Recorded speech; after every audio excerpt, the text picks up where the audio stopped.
Assalamualaikum warahmatullahi taala wabarakatuh. Balik lagi di channel Indra Edu. Nah, dalam kesempatan kali ini kita akan belajar bersama lagi materi pendidikan Pancasila kelas 10 SMA, MA, SMK sederajat.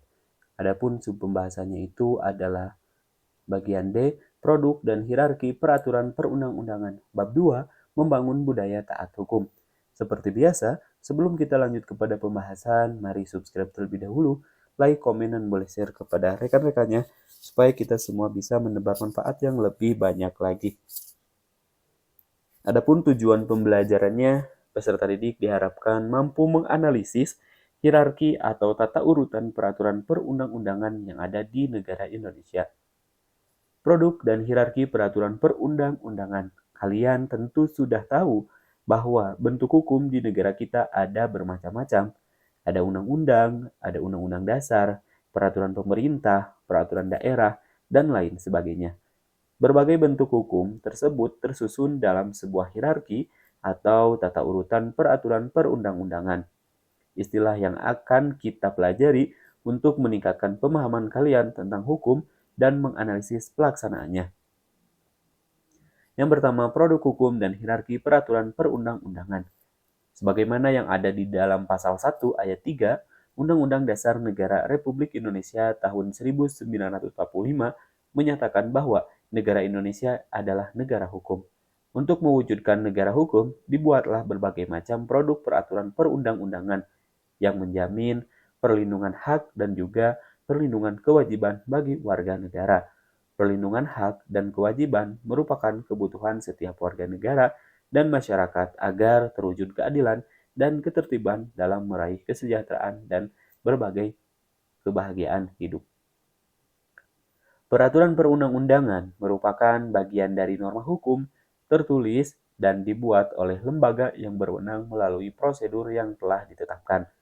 Pembentukan peraturan perundang-undangan diatur dalam Undang-Undang Nomor 12 Tahun 2011 yang diperbaharui dengan Undang-Undang Nomor 15 Tahun 2019 dan Undang-Undang Nomor 13 Tahun 2022, di mana ada peraturan perundang-undangan jenis dan hierarki. Selain jenis dan hierarki, juga ada di pasal 8 Undang-Undang Nomor 12 Tahun 2011. Jenis dan hierarki pasal 7 Undang-Undang Nomor 12 Tahun 2011. Urutan yang pertama adalah Undang-Undang Dasar Negara Republik Indonesia tahun 1945. Urutan kedua ada TAP MPR atau Keputusan MPR. Urutan yang ketiga Undang-Undang Perpu, Peraturan Pemerintah Pengganti Undang-Undang. Terus juga urutan yang keempat adalah PP. Terus urutan yang kelima ada Perpres, Peraturan Presiden. Urutan keenam ada Perda Provinsi. Urutan terakhir ada Perda Kabupaten atau Kota. Nah, selain jenis dan hierarki, ada di pasal 8 Undang-Undang Nomor 12 Tahun 2011. Peraturan yang ditetapkan oleh Parlemen, yaitu MPR, DPR, dan DPD. Lembaga yudisial ditetapkan oleh MA, MK. Kementerian atau lembaga ada BPK, Komisi Yudisial, BI, Menteri, badan, lembaga atau komisi yang setingkat yang dibentuk dengan undang-undang atau pemerintahan atau perintah undang-undang atau pemerintah atas perintah undang-undang. Yang berikutnya ada pemerintahan daerah otonom, yaitu ada DPRD provinsi, gubernur, dan DPRD kabupaten atau kota, yaitu bupati atau wali kota, kepala desa atau yang setingkatnya. Yang kedua, harmonisasi dan sinkronisasi peraturan perundang-undangan. Tata urutan peraturan perundang-undangan bagaimana Undang-Undang Dasar Negara Republik Indonesia tahun 1945 itu ditetapkan ya oleh MPR, TAP MPR sama oleh MPR, undang-undang atau Perpu yaitu oleh DPR, itu juga dengan melalui persetujuan dari Presiden, PP, Presiden, Perpres, keputusan Presiden, Perda Provinsi, tentunya DPRD Provinsi dan juga minta persetujuan dari Gubernur, lalu juga Perda Kabupaten, DPRD Kabupaten atau Kota, serta Bupati atau Wali Kota. Nah, harmonisasi peraturan perundang-undangan berfungsi untuk mencegah dan mengatasi terjadinya disharmonisasi hukum. Tujuannya untuk apa? Yaitu untuk menjamin proses pembentukan rancangan undang-undang yang taat asas demi terwujudnya kepastian hukum. Setiap produk perundang-undangan diharapkan dapat sinkron dan saling melengkapi tentunya. Mengapa dilakukan sinkronisasi peraturan perundang-undangan? Ada beberapa dinamika hukum yang menjadi penyebabnya, yaitu sebagai berikut. Di antaranya yang pertama, perencanaan pembangunan hukum di tingkat pusat dan daerah dan kebijakan pembangunan serta perencanaan sinkro, pembangunan dan perencanaan legislasi harus disinkronkan. Yang kedua, dengan diundangkannya suatu peraturan perundang-undangan baru, bisa jadi menyebabkan beberapa produk hukum tertentu menjadi tidak sinkron dengan peraturan perundang-undangan yang baru tersebut. Oleh karena itu, peraturan perundang-undangan tidak boleh menyimpang dari materi muatan atau isi yang seharusnya diatur. Misalnya Perda. Perda tidak boleh bertentangan dengan peraturan perundang-undangan di atasnya, sehingga tidak menjadi kendala dalam percepatan pembangunan, tidak menghambat birokrasi pertumbuhan ekonomi daerah dan nasional, tidak memperpanjang jalur birokrasi atau prosedur, serta tidak menghambat investasi dan juga kemudahan berusaha. Yang ketiga, hubungan Pancasila dengan peraturan perundang-undangan. Pancasila tentunya merupakan sumber hukum dasar nasional. Pancasila merupakan sumber hukum dari segala sumber hukum.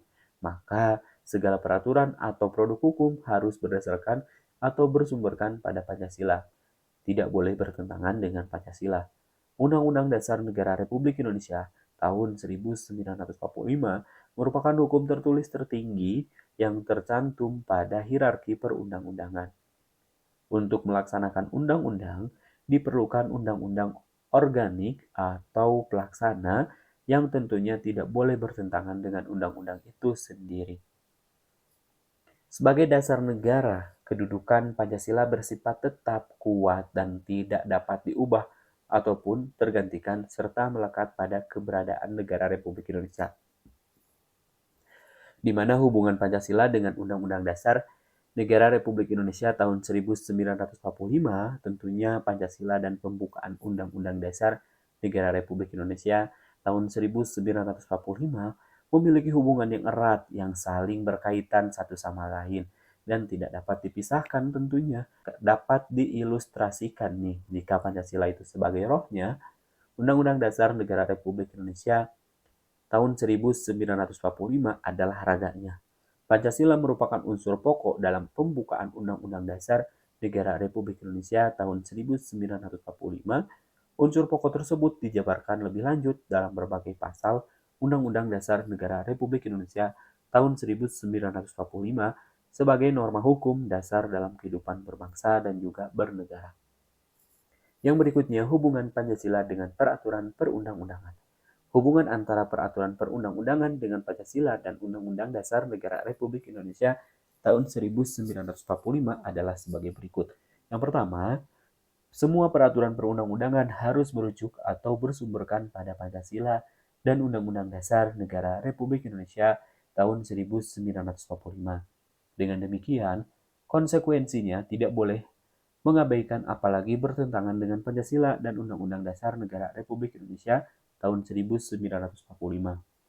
Yang kedua, peraturan perundang-undangan yang berada di bawah Undang-Undang Dasar Negara Republik Indonesia tahun 1945 juga harus merujuk pada pasal atau ayat yang ada di dalam undang-undang. Misalnya, Perda Kabupaten atau Perda Kota bukan saja harus merujuk kepada undang-undang, tetapi harus pula merujuk kepada undang-undang atau peraturan pemerintah dan perda provinsi yang ada di atasnya yang sejalur dengan muatan materi. Yang ketiga, isi atau muatan peraturan perundang-undangan harus memenuhi syarat berikut. Yang pertama, syaratnya harus searah dan mendukung peraturan perundang-undangan yang berada di atasnya. Yang kedua, norma hukum yang ada harus dapat dilaksanakan dan memberikan kepastian hukum. Yang ketiga, isi peraturan perundang-undangan harus selaras dengan upaya melayani kepentingan rakyat, memberikan keadilan, dan tidak menimbulkan penyimpangan. Sekian dan terima kasih. Sampai jumpa di pembahasan berikutnya. Semoga bermanfaat. Kami akhiri. Assalamualaikum warahmatullahi wabarakatuh.